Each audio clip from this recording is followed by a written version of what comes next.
معايا اول حاجه كوبايه الا ربع من الدقيق، تلت كوبايه من السكر. اللي عايز يزود شويه مفيش مشكله. انا بحط كل المكونات على بعض من غير خفق حاجه قبل حاجه. معلقه من البيكنج باودر، ربع معلقه من الكاكاو الخام، مهم جدا يكون نوع كويس، رشه ملح بالشكل ده كده. دلوقتي بقى هنزل بكوبايه الا ربع من الحليب او اللبن، وربع كوبايه من الزبده السايحه. هقلب بقى كل الخليط ده كويس جدا مع بعضه. دلوقتي الخليط بقى جاهز معايا بالشكل والقوام اللي احنا شايفينه ده كده. دلوقتي بقى هنزل بالخليط بتاعي على الصينيه اللي هدخلها الفرن على طول. طبعا مش هدخلها دلوقتي، هنزل بس بالخليط علشان اعمل الطبقه التانية. هفرد بقى الخليط بتاعي بالشكل ده. دلوقتي بعد ما فردت الخليط بتاعي، معايا هنا ربع كوبايه من السكر البني، مش موجود سكر بني، سكر ابيض عادي جدا.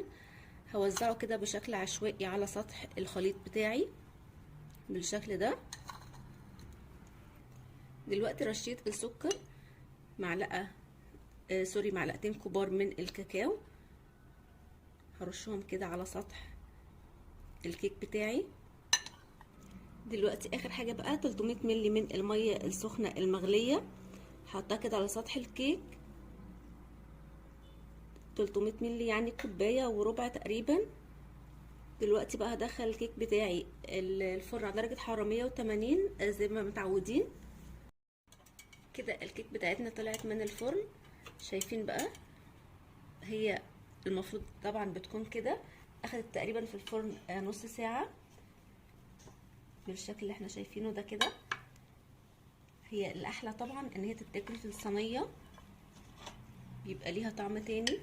بتحب التجمعات، يعني ممكن نعملها كلنا، العيله كلها نقعد ناكلها مع بعض. انا طبعا لقيت ان انا اشيل بالكبشه الصغنونه دي كده احلى. شايفين بقى بجد وهميه، لزوم الشتاء طبعا.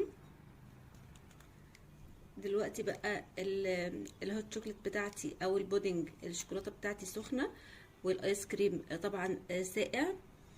طبعا بيعملوا ميكس حلو جدا جدا مع بعض. بقى الايس كريم مع البودنج بتاعي حاجه كده وهم، بجد خطير جدا جدا، لازم تجربوه.